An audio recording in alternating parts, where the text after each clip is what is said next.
Monsieur, voici les titres de cette nouvelle édition. Faire de l'adéquation formation-emploi une réalité, le souhait des acteurs du système éducatif en Côte d'Ivoire. C'est à l'occasion d'une revue sectorielle éducation-formation pour l'exercice budgétaire 2022-2023 au Centre national des matériels techniques à Cocody. Initiative du ministère de l'Éducation nationale et de l'alphabétisation soutenue par les ministres Kofi N'Guessan et Adama Diawara. La Côte d'Ivoire veut réduire près de 40% ses émissions de gaz à effet de serre d'ici à 2030. Plusieurs projets ont été pensés en ce sens. Il ne manque plus que le financement. La COP28 est l'espace privilégié pour partager cette vision. Les ministres de l'espace UEMOA ont eu une rencontre avec la Banque ouest-africaine de développement. Et puis nous serons au Qatar, la Côte d'Ivoire à l'honneur dans ce pays de la péninsule arabique. La journée nationale de la Côte d'Ivoire à l'Expo Doha 2023 ce lundi. Occasion pour les deux pays de présenter des solutions pour lutter contre la désertification et renforcer leur coopération. Bonsoir à tous, bienvenue dans cette édition. Faire de l'adéquation formation-emploi une réalité, le souhait des acteurs du système éducatif en Côte d'Ivoire. C'est à l'occasion d'une revue sectorielle éducation-formation pour l'exercice budgétaire 2022-2023 au Centre national des matériels techniques à Cocody. Le reportage de Sephora Zegui. Acteurs du secteur éducation-formation, partenaires au développement et ministres en charge de ces départements, sur une même table pour évaluer les performances de ces secteurs et se projeter sur l'avenir. La revue de cette année 2023 va regarder les examens nationaux. Les examens nationaux, vous le savez, sont importants parce que ce sont les diplômes, en réalité, qui constituent le bilan du parcours de tout client du système éducatif. Et donc, cette revue sectorielle va particulièrement se pencher sur cette question pour voir un peu, faire l'état des lieux de cette situation, faire l'analyse des facteurs et puis ébaucher quelques pistes de solutions qui permettent de faire en sorte que nous ayons des taux de réussite aux examens nationaux qui soient dignes de la Côte d'Ivoire. Pendant 2 jours, les réflexions qui sortiront de cette revue sectorielle permettront au gouvernement de faire les investissements nécessaires en vue d'améliorer l'accès à l'éducation, la qualité de l'enseignement, ainsi que la gouvernance des sous-secteurs du système éducatif. Kofi N'Guessan, le ministre de l'Enseignement technique, de la formation professionnelle et de l'apprentissage, au nom de ses pairs, revient sur quelques performances réalisées avant d'établir une cartographie des actions à mener. On a un système qui redevient de plus en plus performant, mais il y a des points faibles qu'il faut voir, notamment au niveau des infrastructures, au niveau de la qualité de certains programmes. Il faut aussi former en fonction des métiers en tension, des métiers nouveaux. Je crois que c'est... Et comme vous l'avez vu, on a aussi parlé des passerelles, on a parlé aussi des budgets, des efforts budgétaires à mobiliser pour que le système devienne encore plus fluide. Et au niveau de l'enseignement supérieur, c'est mettre aussi l'accent sur la recherche. En termes d'acquis, il faut relever le fort taux d'accès à l'éducation grâce aux nombreuses infrastructures éducatives construites dans le primaire, le secondaire et le supérieur à travers le pays. La problématique de la qualité de la formation et de l'insertion socio-professionnelle, quant à elle, fait l'objet d'études. On en vient à cette table ronde qui réunit experts, chercheurs et décideurs. Ils réfléchissent sur la problématique de l'évaluation des politiques publiques. La ministre Niale Kaba a dit placer beaucoup d'espoir dans les conclusions de ses travaux au vu des enjeux dont nous parle Dangui Dangui. La mise en œuvre des plans nationaux de développement dans de nombreux pays de l'UEMOA, notamment en Côte d'Ivoire, soulève plus que jamais, selon les experts, les questions de suivi et de l'évaluation des politiques publiques initiés dans les pays de la sous-région. Les experts, chercheurs et décideurs de l'UEMOA sont en conclave à Abidjan dans le cadre d'une table ronde régionale de 3 jours, justement sur les questions de l'évaluation des politiques publiques. Au cours de ces 3 jours, nous aurons le privilège d'apprendre des expériences individuelles des pays membres de l'UEMOA afin de mieux réfléchir à ce que nous pouvons faire ensemble au sein de notre espace communautaire pour faire avancer la prise de décision basée sur les preuves. À la cérémonie d'ouverture déjà, le ministre ivoirien de l'économie et du plan dit placer beaucoup d'espoir dans les conclusions de ces travaux. Les différents panels qui seront organisés au cours de cette table ronde ainsi que les études de cas qui seront partagées devront permettre d'examiner les pratiques actuelles et de formuler des recommandations nécessaires afin de bâtir les synergies et les partenariats appropriés pour plus d'efficacité. Cette table ronde régionale est une initiative portée par l'État du Côte d'Ivoire et l'UEMOA avec le soutien des partenaires techniques et financiers de la sous-région. La Côte d'Ivoire continue d'attirer des investisseurs étrangers. Une mission belge a échangé ce lundi avec le ministre du Commerce et de l'Industrie, Souleymane Diarra-Souba. Juliette Ouya a les détails.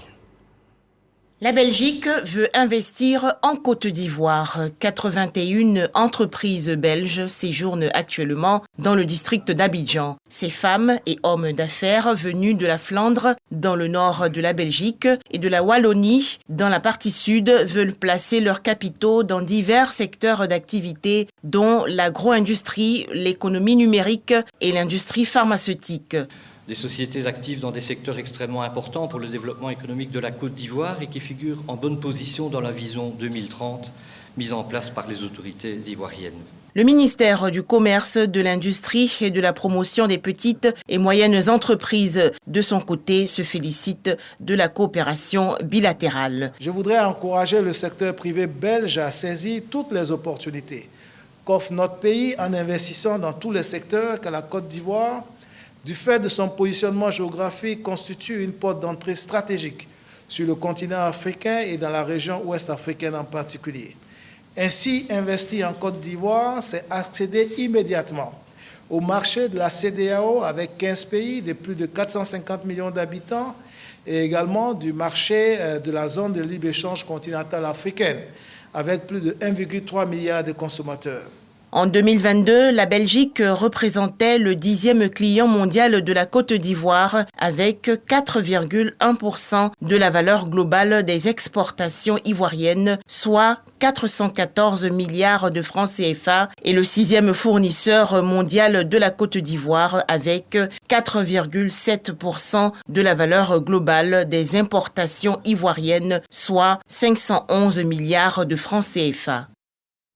Promouvoir le travail bien fait, c'est ce que visent les awards de la fonction publique. Les meilleurs agents de ce secteur ont été primés lors d'une cérémonie ce 1er décembre à Cocody. Frédéric Oulaye, Franck Quadio. Deuxième soirée des awards de la fonction publique, 9 travailleurs de différents secteurs d'activité distingués dans les catégories bronze, argent et or. Palme d'or, meilleur DRH décerné à Thio Nyelara, directeur des ressources humaines du ministère de l'Emploi et de la Protection sociale. La meilleure direction régionale est revenue à Ngouran Kwasi Olivier de la région du Hambol.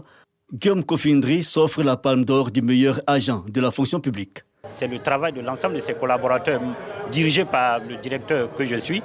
C'est ce travail qui a conduit aujourd'hui à cette distinction de meilleur directeur des ressources humaines de l'administration publique de Côte d'Ivoire.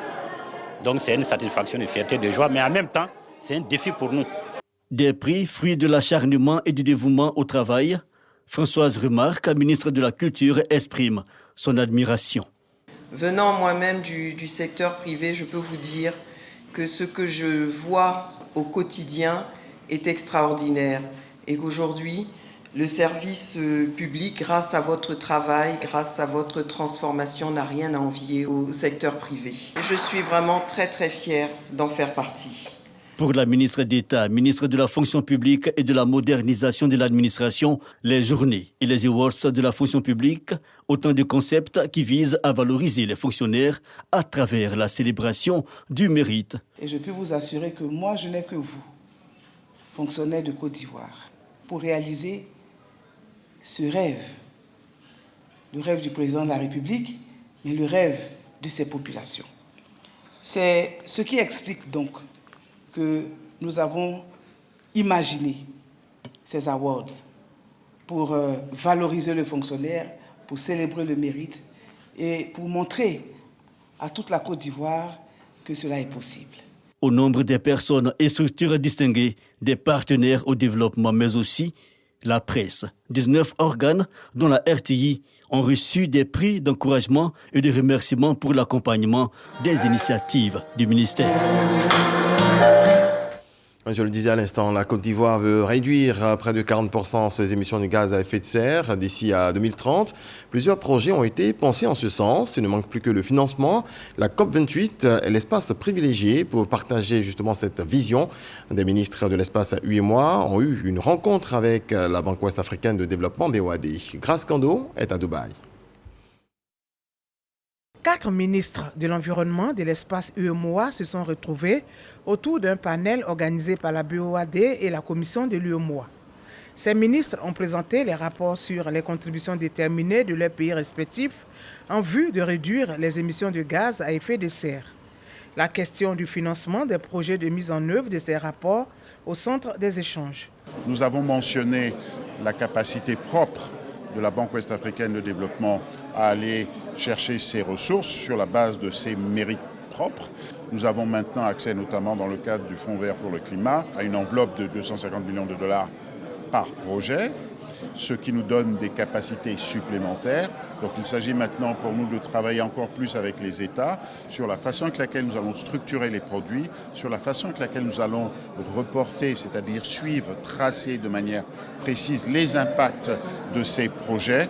Nous avons pu identifier, décliner un ensemble de points importants dans le cadre de cette politique et nous allons nous retrouver très prochainement pour y travailler, approfondir les questions, notamment sur le financement, dans le volet fiscalité. Qu'est-ce que nous pouvons faire pour trouver les moyens de financer les politiques d'environnement, les politiques contre les changements climatiques au niveau de nos États. Au niveau de la Côte d'Ivoire, les contributions déterminées ont été révisées à 30,41% d'ici à 2030 contre 28% en 2015. Et cela nécessite un investissement de 22 milliards de francs CFA.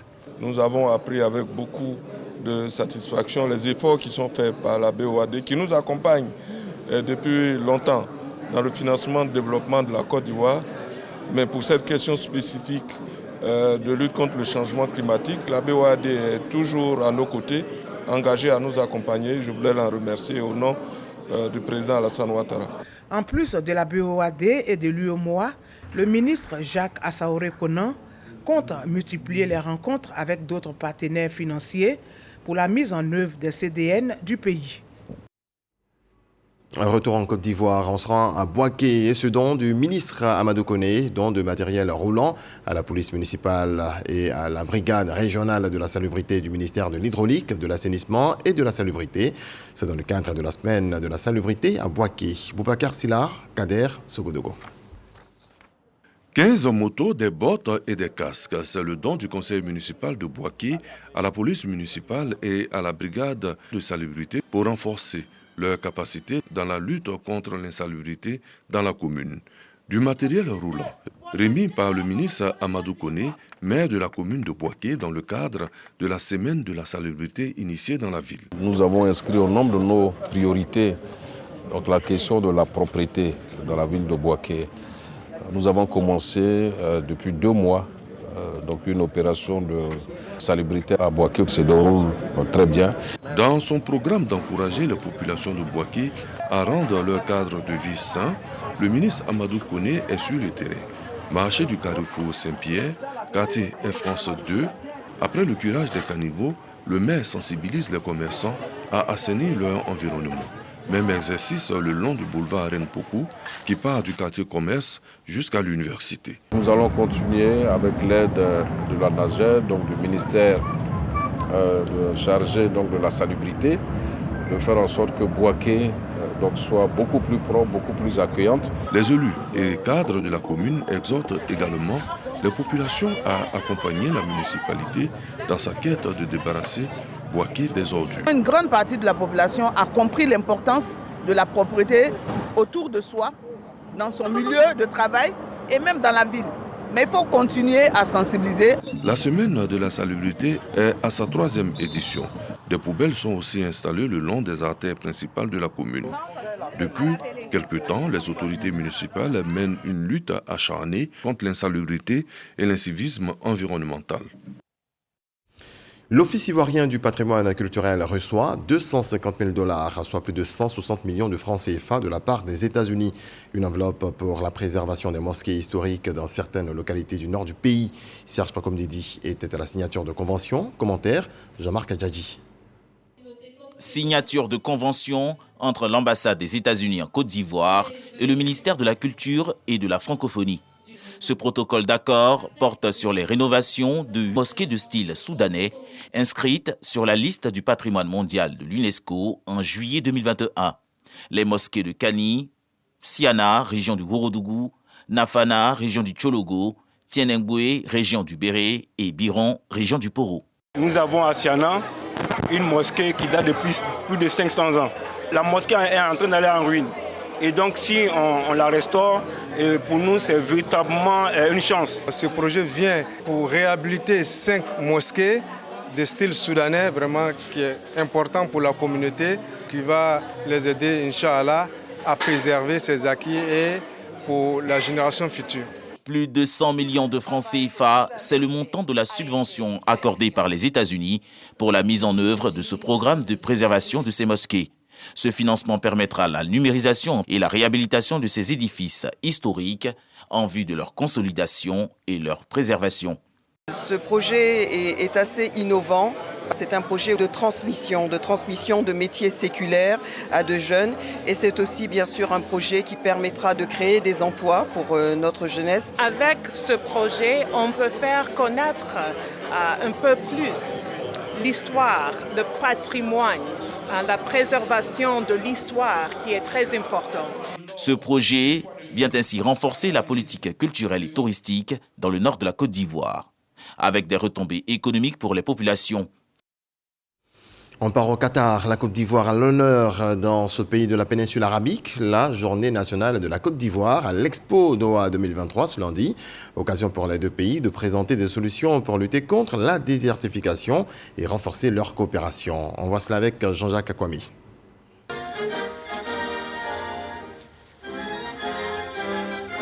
La montée du drapeau de la Côte d'Ivoire sur le site de l'exposition horticole internationale en abrégé Expo Doha 2023 en présence des autorités ivoiriennes et du Qatar marque l'ouverture des Journées nationales de la Côte d'Ivoire. Occasion pour le ministre d'État, ministre de la Culture, du Développement rural et des productions vivrières de présenter les solutions durables pour lutter contre la désertification. La Côte d'Ivoire, pays agricole par excellence, accorde une place de choix au respect de l'environnement. Désert vert, meilleur environnement, c'est le thème de cette 28e édition et les invités ont fait un tour au pavillon du Qatar pour apprécier la biodiversité du pays, mais aussi son engagement en faveur d'un avenir durable. Le ministre de la municipalité du Qatar et le secrétaire général de l'exposition ont expliqué au ministre d'État la vision du Qatar, faire avancer les initiatives vertes. 1 million d'arbres plantés cette année et 10 millions à l'horizon 2030. Cap sur le pavillon de la Côte d'Ivoire, pays hôte du jour. Visite guidée des stands, du cacao au chocolat et de certains produits dérivés, le cajou et le tisserand ont retenu l'attention des invités. Je considère cette visite comme un atout pour que les investisseurs des deux pays se croisent et travaillent dans tous les domaines. Pour le ministre d'État, cette journée est une aubaine pour vendre les potentialités agricoles de la Côte d'Ivoire. Pendant 6 mois, nous serons ici de façon alternée pour présenter ce que nous savons faire le mieux. Et comme la Côte d'Ivoire est un pays essentiellement agricole, certains secteurs d'activité ne sont pas connus de tous. Et je suis convaincu, suite aux différentes rencontres que nous avons eues, que tous viendront en Côte d'Ivoire dans le cadre du partenariat gagnant-gagnant. La Côte d'Ivoire est une porte ouverte grâce à laquelle le développement désormais peut se faire. 3 millions de visiteurs sont attendus. Ouvert le 2 octobre dernier, Expo Doha 2023 prendra fin le 28 mars 2024. 80 pays participent à cette exposition, dont la prochaine édition aura lieu en 2027 à Yokohama, au Japon, sur le thème « Les paysages du futur pour le bonheur ». Ce lundi 4 décembre 2023, le salut aux couleurs à la mairie de Yopougon s'est déroulé en présence du premier magistrat Adama Bictogo qui s'est engagé à conduire chaque citoyen de la commune au civisme et au respect des symboles républicains. C'est ce que nous apprennent Amidi Arasuba et Godefroy Okamawa. Le conseil municipal de Yopougon, à sa tête, Adama Bictogo, maire de la commune, procède au salut aux couleurs. La concentration est de mise, aucune perturbation n'est tolérée, car il s'agit d'un symbole de la République.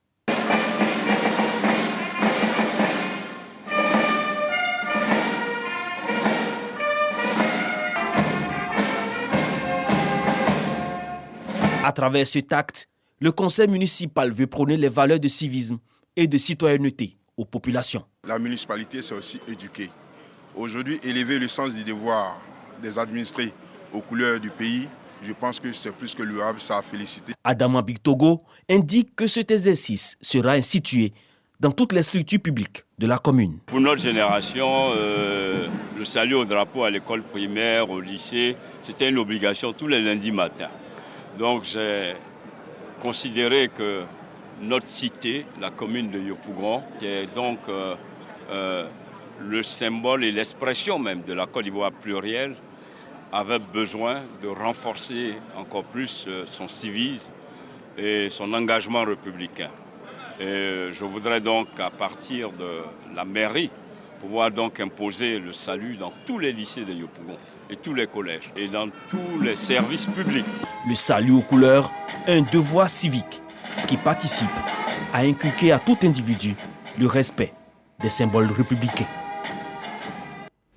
Nous sommes à quelques semaines du démarrage de la Coupe d'Afrique des Nations de football. La RTI, le diffuseur hôte de l'événement, est-elle prête pour cette compétition continentale? Quelles sont les dispositions prises avant le coup d'envoi du match d'ouverture le 13 janvier prochain? À 20h, Fatou Fofana a reçu M. Olivier Kouakou, le directeur des projets et de la planification, coordonnateur projet Cannes RTI. Extrait. La RTI a mis en place un dispositif de formation de ses équipes. Donc la RTI a contracté avec une entreprise qui a pignon sur rue en la matière, qui a produit la Coupe du Monde en Russie, au Brésil, et qui récemment vient de finir la Coupe du Monde de rugby en France. Et donc un plan de formation a été mis en œuvre avec ce partenaire. Et donc tous les métiers y sont passés. Les chefs d'équipement, les ingénieurs de la vision, les ingénieurs audio, les assistants audio et vidéo, les réalisateurs, les chargés de production, bref, tous les métiers qui entrent dans la production du cinéma international sont passés au sein de cette entreprise pour le renforcement de leurs capacités. Deuxième élément, le gouvernement, par le biais du COCAN, est dans un processus d'acquisition d'équipements qui répondent au cahier de charges de la CAF. Et donc la RTI se prépare vraiment pour que la fête soit belle en Côte d'Ivoire. Pour ce qui concerne la CAN en Côte d'Ivoire, la CAF a émis un appel d'offres et la RTI va travailler avec un partenaire technique qui a été recruté par la CAF. Et donc, des équipes mixtes seront constituées entre les équipes de cette structure et les équipes de la RTI. Et nous formerons une équipe qui sera présente sur tous les 6 stades. Voilà un peu ce qui renforce le dispositif RTDH. C'est-à-dire, nous avons la production du signal international. C'est ce qui a été fait d'ailleurs sur la Ligue féminine. Oui. La RTI avait la responsabilité de la production du signal international sur les 2 stades. Et c'est ce qui a été correctement fait. La RTI a conclu un contrat, un protocole d'accord avec le COCAN, le comité d'organisation de la Cannes Total Énergie Côte d'Ivoire 2023. Et ce protocole stipule clairement que la RTI détient les droits terrestres, en clair, de façon exclusive sur le territoire national. Disons qu'il y a plusieurs types de droits dont je vais mettre l'accent sur 2. Il y a les droits satellitaires qui sont détenus par les télévisions payantes et il y a les droits terrestres qui sont détenus par les télévisions gratuites. Dans ce protocole, la RTI détient clairement l'exclusivité des 52 matchs en clair sur le territoire national. Donc nous pensons que c'est des structures qui ont conclu un contrat et que ce contrat, on n'a pas de doute, sera respecté. En tant que diffuseur du signal international, il faut préciser, la RTI a 2 rôles dans la CAN. En tant que producteur du signal international et aussi diffuseur de ce même signal. Les téléspectateurs et auditeurs auront accès aux 52 matchs sur leur télévision habituelle, notamment sur RTI 1, sur RTI 2, la 3 pour ce qui concerne la télévision, et Radio Côte d'Ivoire et Fréquence 2 pour ce qui concerne la radio. Ces productions seront en clair et, tenez-vous bien, en haute définition. Donc les téléspectateurs pourront pleinement jouir de toute la beauté du football africain. Autre volet de l'actualité, professeur Yacouba Konaté, philosophe, écrivain, critique d'art et homme de culture, a été célébré. Son parcours est une inspiration pour les acteurs du monde de la culture, les universitaires et étudiants du département de philosophie de l'université Félix Houphouët. Khalil Diomandé. Et donc, Yacouba Konaté. C'est l'un des philosophes les plus érudits de la Côte d'Ivoire. Né en 1953 à Katiola, Yacouba Konaté totalise plus de 40 années d'expérience en qualité d'enseignant-chercheur en philosophie. Secrétaire général de la Grande Chancellerie depuis 2011, il est auteur d'une dizaine d'ouvrages et est le premier président africain de l'Association internationale des critiques d'art. Appelé à faire valoir ses droits à la retraite, le maître reçoit tous les honneurs de ses pairs et étudiants. Le département de philosophie de l'université Félix Houphouët-Boigny vous a ainsi invité pour manifester publiquement devant vous et avec vous son respect pour le professeur Yacouba Konaté, mais aussi sa fierté de l'avoir comme un des nôtres. L'université salue sincèrement son esprit universel et le sens de son engagement. Merci professeur Yacouba Konaté pour tout ce que vous avez fait pour notre institution. J'ai surtout été ébloui par son étude sur le sculpteur Christian Latier. Et chaque fois que j'apprenais par des collègues de l'université que Yacouba venait de sortir un article, je m'empressais de le lire. Le natif de Katiola n'est pas qu'un amoureux de philosophie et d'écriture. C'est aussi un véritable mordu d'art et de culture. Le professeur Yacouba Konaté devient d'ailleurs le premier commissaire général de la Biennale de Dakar en 2006. C'est également cette passion pour la culture qui l'a hissé à la tête du Massa, le marché des arts du spectacle d'Abidjan, de 2014 à 2022.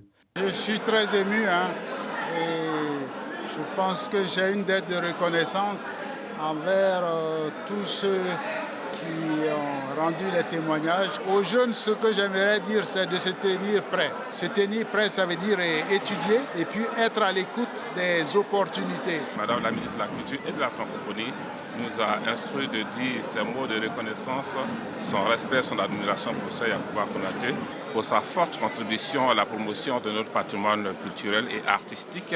Au-delà de l'hommage, durant 2 jours, les universitaires vont plancher sur les œuvres et la pensée du professeur Yacouba Konaté afin d'en tirer la quintessence. Ils entendent ainsi préserver l'héritage culturel et philosophique de l'homme.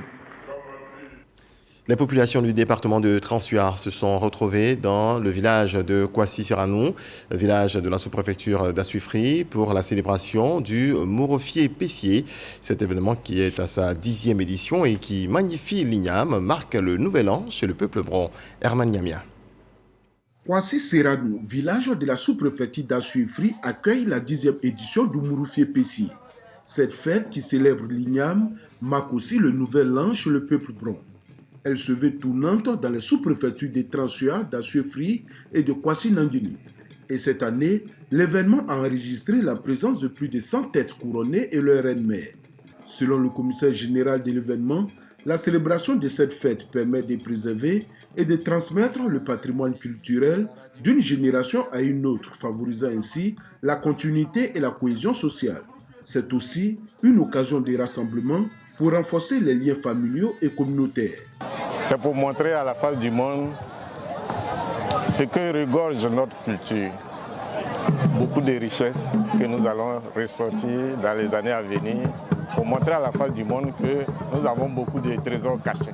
Au nom des chefs de province, dont Nana Kwaku Obeng, chef du canton Awasu Adjouani à Ainifié, et président du conseil des chefs et reine-mère du département de Transua, et Nana Bibi II, chef de la province Pinango, le porte-parole Nana Kwaku a rendu un hommage au ministre d'État Kobina Kwasi Adjoumani pour ses actions nobles dans le département des Transua en termes de développement et de la promotion de la culture bron. L'occasion a donc été donnée à Yeboah Sévérin, parrain de la cérémonie, de traduire les remerciements du ministre d'État Adjoumani pour cette marque de reconnaissance. Cette rencontre culturelle a été marquée par la parade des chefs et reines-mères et le festival des danses traditionnelles. Le reste de l'actualité en bref et en images, le président bissau-guinéen Umaro Sissoko Embalo a décidé de dissoudre le Parlement dominé par l'opposition ce lundi 4 décembre. Cette décision intervient 3 jours après des affrontements armés qu'il qualifie de tentative de coup d'État, synonyme d'une énième crise dans le pays. La date des prochaines élections législatives sera fixée le moment opportun, conformément aux dispositions de la Constitution, explique un décret présidentiel communiqué à la presse. Et puis, l'armée israélienne a resserré l'étau sur le sud de la bande de Gaza, où des dizaines de chars sont entrés ce lundi dans le cadre de son offensive contre le Hamas palestinien, rendant la situation plus périlleuse encore pour une population prise au piège des bombardements. Engagée depuis le 27 octobre dans une campagne terrestre dans le nord du territoire palestinien assiégé, l'armée israélienne a élargi ses opérations au sol à l'ensemble de la bande de Gaza, presque 2 mois après le début de la guerre déclenchée le 7 octobre par une attaque sanglante du mouvement islamiste en Israël. Très belle nuit à vous tous. Merci de nous avoir suivis. Dieu nous garde. Bonsoir.